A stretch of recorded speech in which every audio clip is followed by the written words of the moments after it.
examination is conducted very well across all our counties 24/7.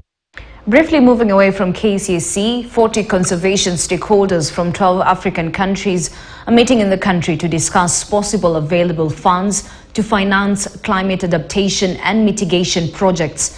This is happening as Africa countries cry foul over unfulfilled climate financing to African countries by developed nations. Hezron Kimari with the details. The inadequate financing for climate adaptation mitigation projects in Africa is a setback despite promises made by developed countries. This has led to a need for African countries to jointly discuss ways to enhance climate financing. Looking at my country in Zimbabwe, an area where we've been lagging behind really, it's issues to do with financing some of the projects that are addressing mitigation and adaptation strategies, looking at our communities and how they benefit from the natural resources. So I believe that through this training, I'll get valuable inputs that I can cascade down to the communities and the country. The developed countries actually made a commitment of about $100 billion every year to be pumped in developing countries, including Kenya. But we have seen that this funding is not coming forth.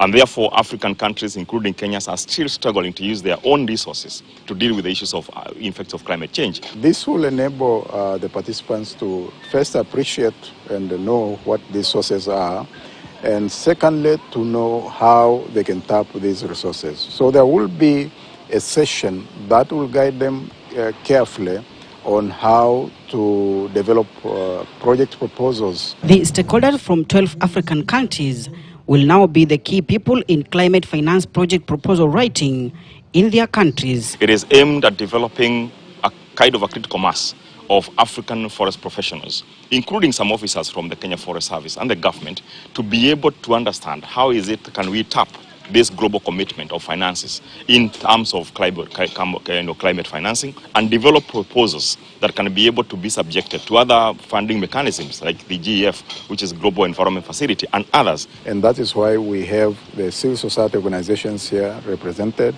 and also from the private sector.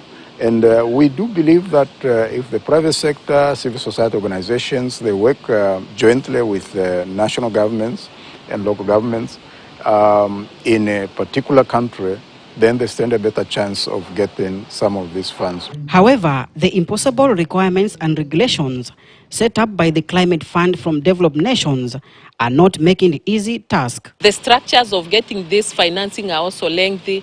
You find that GEF cycle takes almost 2 years.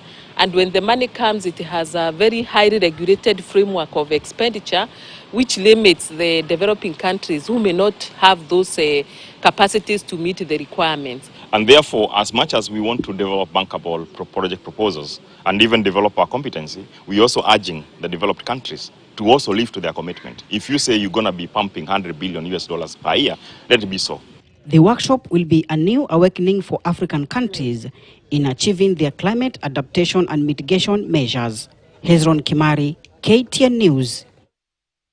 Thank you, Hezron, for that. Away from that, long-distance matatu